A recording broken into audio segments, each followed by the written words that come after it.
Hello everyone, welcome back to the channel. तो martial master के new episode में आप सबका स्वागत है। अगर आप लोगों ने इसके प्रीवियस एपिसोड को नहीं देख रखा तो देख लेना, देख लिया है तो अच्छी बात है। तो फिर चलिए इसके न्यू एपिसोड को अब हम स्टार्ट करते हैं। तो एपिसोड के स्टार्टिंग में हम रूरी और चांसो को देखते हैं जो कि फॉरबिडन एरिया में जाने के लिए तैयार हो रहे थे और वो लोग आगे की तरफ बढ़ रहे थे। वहीं पे दूसरी तरफ हम दोंगसेंग और दूसरे लोगों को देखते हैं, जहाँ पे दोंगसेंग जैसे ही चांसो को देखता है वो काफी ज्यादा गुस्सा हो गया था। अब वहाँ पे दोंगसेंग के मुंह को देखकर उनमें से एक बंदा जो कि आगे बढ़ते हुए कहने लगा था, ओ तो तुम्हारा नाम न्यू है जिसने यहाँ पे दोंगसेंग को हराया बैटल में।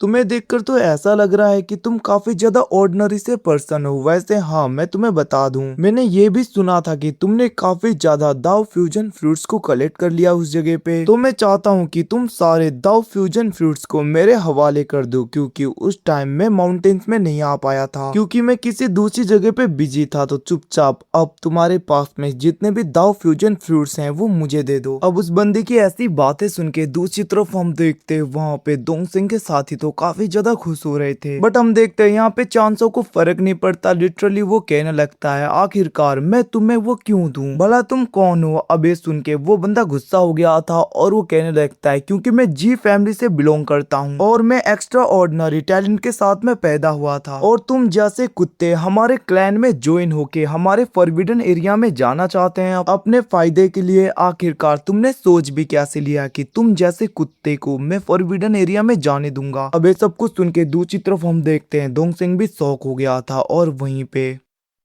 उस बंदे का एक साथी अटैक करने के लिए चांसो की तरफ बढ़ रहा था। बट हम देखते हैं दूसरा बंदा उसे रोक देता है और वो कहने लगा था, तुम आगे मत जाओ, तुमने देखा ना इस बंदे के साथ में यंग मास्टर रूरी हैं। वहीं पे दूसरी तरफ हम देखते हैं रूरी काफी ज्यादा गुस्सा हो गया था और वो कहने लगता है, रुआंग आखिरकार ये तुम कैसी बातें कर रहे हो, तुम्हें ब्रदर न्यू के साथ में अच्छी तरीके से बातें करना चाहिए। अब ये सुन के हम देखते हैं वहाँ पे रुआंग कहने लगता है, ब्रदर रूरी क्या मैंने कुछ गलत कहा। वैसे भी अगर ये हमारे जी फैमिली का कुत्ता बन जाए और खुद को कुत्ता मान के हमारे जी फैमिली को फॉलो करे, उसके बाद में ही ये क्वालिफाइड है हमारे फॉरबिडन एरिया में जाने के लिए। और अगर ये खुद को जी फैमिली का लॉयल कुत्ता नहीं मानता तो इसको कोई राइट नहीं, और इसे मैं हमारे फॉरबिडन एरिया में भला क्यों जाने दूं। इतना कहते हुए हम देखते वहाँ पे रुआंग चांसो की काफी ज्यादा बेइज्जती कर रहा था। वो उसे कुत्ता बोल रहा था और वो कह रहा था कि अगर तुम हमारे लॉयल कुत्ते बनने के लिए तैयार हो और तुम मेरे सर्वेंट बन जाते हो तो उसके बाद में ही मैं तुम्हें फॉरबिडन एरिया में जाने दूंगा। ये सब कुछ कहते हुए हम देखते हैं वहाँ पे रुआंग काफी ज्यादा बेइज्जती कर रहा था चांसो की,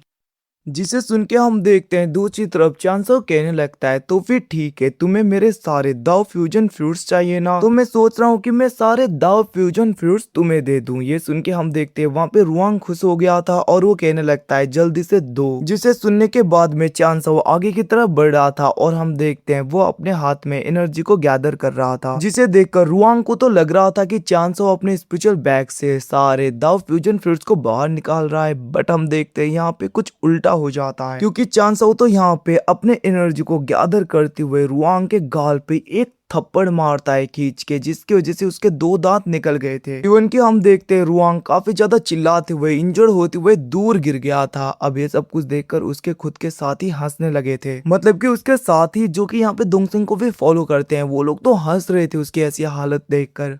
दूसरी तरफ रूरी भी पूरी तरीके से शॉक हो गया था, उसने सोचा नहीं था कि चांसो ऐसे हाथ उठा देगा। वहीं पे रुआंग काफी ज्यादा गुस्सा हो रहा था, वो कहने लगता है, तुम्हारी इतनी हिम्मत, तुमने मेरे ऊपर हाथ उठाया। और वो उन दोनों बंदे की तरफ देखने लगता है जो कि हंस रहे थे। बट हम देखते हैं जैसे ही रुआंग उनकी तरफ देखता है वो दोनों चुप हो गए थे और अपना मुंह इधर उधर करने लगते हैं ताकि रुआंग को पता ना चले कि ये लोग अभी हंस के इसका मजाक उड़ा रहे थे। दूसरी तरफ हम देखते हैं रुआंग कहने लगता है, तुमने गलती कर दी। जिसके रिप्लाई में हम देखते हैं चांसो कहने लगा था, तुम्हें मार के मैंने क्या ही गलती कर दी, वैसे भी ऐसा मन हो रहा है कि तुम्हें और चाटे मारूं। इतना कहते हुए वो आगे बढ़ रहा था, जिसको देखकर रुआंग काफी ज्यादा बेइज्जती फील करता है और वो गुस्से में कहने लगा था, मैं तुम्हें छोड़ूंगा नहीं। और हम देखते हैं वो अपने एनर्जी को पूरी तरीके से गैदर करते हुए चांसो के ऊपर अटैक करता है। बट चांसो बहुत ही आसानी से उसके अटैक से बचते हुए उसके पैर को पकड़ के उसे जोर जोर से चारों ओर घुमाने लगा था। बेचारा रुआंग तो चिल्लाने लगता है, वो कहने लगता है, मुझे छोड़ो। बट हम देखते हैं इतनी आसानी से चांसो इसे जाने देने वाला तो नहीं था और हम देखते हैं वो उसे घुमाते हुए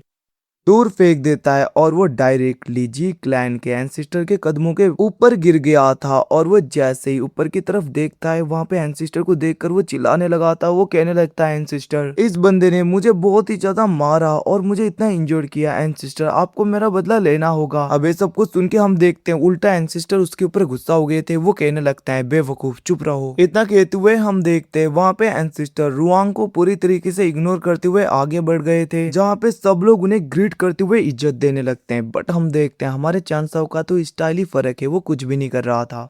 और एल्डर उन सब की तरफ देखते हुए कहने लगे थे, तुम सब लोग मुझे फॉलो करो। इतना कहते हुए हम देखते हैं वो उस जगह से चले जाते हैं जिनके पीछे सब लोग जा रहे थे। वहीं पे रुआंग तो अभी भी अपने घुटनों में था और चांसा उसकी तरफ देखते हुए स्माइल देकर उसे छेड़ के चला जाता है, जिसको देखकर रुआंग गुस्सा होते हुए एनसिस्टर के पीछे पीछे चला गया था, क्योंकि उसे भी पता था कि एनसिस्टर ने यहाँ पे इसे कुछ भी नहीं किया तो ये भी क्या ही कर लेगा। वहीं पे हमें दूसरी तरफ जी क्लैन के फॉरबिडन लैंड में दिखाया जाता है, जिस जगह पे कुछ टाइम के बाद में ये लोग पहुंच गए थे। और ऐसे खूबसूरत नजारे को देखकर दोंगसिंग कहने लगता है, सच में जी फैमिली का एंसेस्ट्रल ग्राउंड कितना ज्यादा खूबसूरत है। वहीं पे हम एंसेस्टर को देखते हैं जो कि अपने एनर्जी का यूज करते हुए उस जगह को पूरी तरीके से ओपन करने लगे थे। और वो कहने लगते हैं, तुम सब लोग मेरे पीछे आओ। और हम देखते हैं वो एंसिस्टर अंदर की तरफ चले गए थे, जिनके पीछे पीछे सब लोग भी जाने लगते हैं, जहाँ पे वो लोग अंदर जाने के बाद में आगे की तरफ बढ़ रहे थे। और उस जगह के स्पिरिचुअल एनर्जी को देखकर दोंगसिंग काफी ज्यादा शॉक हो गया था। वो कहने लगता है, इस जगह पे तो काफी ज्यादा स्पिरिचुअल एनर्जी है। इतना कहते हुए वो लोग आगे बढ़ रहे थे, तभी हम देखते हैं ब्लड बीस्ट की दहाड़ने की आवाज आने लगती है, जिसको देखकर दोंगसिंग काफी ज्यादा डर गया था। वो कहने लगता है, इस जगह पे इतने ज्यादा पावरफुल बीस्ट भी हैं, जिसे सुनने के बाद में एंसिस्टर भी कहने लगे थे, ये हमारे जी फैमिली का एंसिस्ट्रल ग्राउंड है,